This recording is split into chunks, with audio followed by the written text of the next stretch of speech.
In September of 1964, a strange new family moved into the address of 1313 Mockingbird Lane. They stayed there until May of 1966. The youngest, Eddie Munster. When the show ended and all the cast members went their separate ways, Eddie kept acting through the 60s and 70s and some into the 80s. And now Eddie travels around by keeping the Munster's name alive. He can be found at Comic-Cons, meet and greets, and any place else he may be asked to show up and sign autographs. Well, now Eddie Munster, Butch Patrick, lives in Conway, Arkansas. And I had a chance to ask him, why Conway, Arkansas, and what brought you here? Well, if you look over my shoulder, you'll see a Munster's pinball machine. 3 years ago, I was touring for the Stearns Pinball Company, and the gentleman who's off camera, Keller Johnson, hired me to come to Conway for Toad Suck Days and do an appearance with that machine in Flashback Arcade. And here I am. Munster's was a special place, no doubt about it. You know, Universal was the monster studio. They created the Frankenstein, Dracula franchises, Wolfman, Creature, all of them. So the Munsters was basically a TV version of the lovable family of monsters. And the studio was amazing. We had the best technicians. We had the best makeup. We had the best sound. We had the best everything. And it shows in the longevity of the show. But it was a great set. It was fun, a lot of talent, and a great place for a 12-year-old kid to hang out.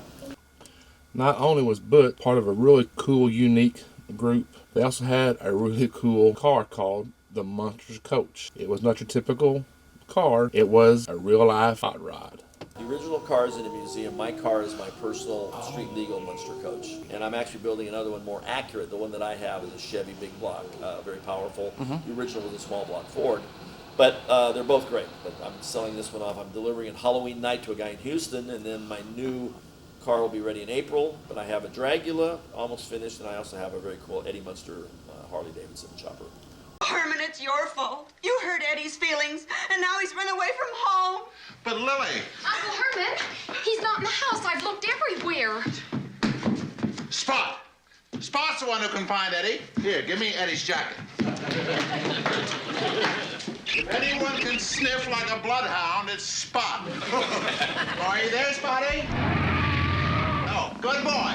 Spot was a T-Rex that was repurposed from a movie I believe called The Lost World. I'm not positive of the name, but I believe the Lost World or Underground World or something. But he was a repurposed dinosaur. What was it like on set with the rest of the cast when you weren't shooting? Usually had lunch together because we were all on the set. Not always, but very, very much so. And they took me as a kid. They were very nice. They knew I was by myself. So they let me go out, and they took me to hockey games. My first hockey game, Fred and Al were New Yorkers. Yvonne had 2 kids about my age, so it was good. It was like a family. Literally, my family was living on the East Coast with my dad, the baseball player, got traded, so I was living with my uncle, and hanging around the Munsters was literally my family. Son, he came up with the Yankees. He's buried next to Roger Maris. He was Mickey Mantle's roommate, and my brother's godfather was Moose Scourin, and then he wound up with he went from the Yankees to the Angels in the expansion, and off to the Washington Senators, where he ended his career. Best machine in the world here.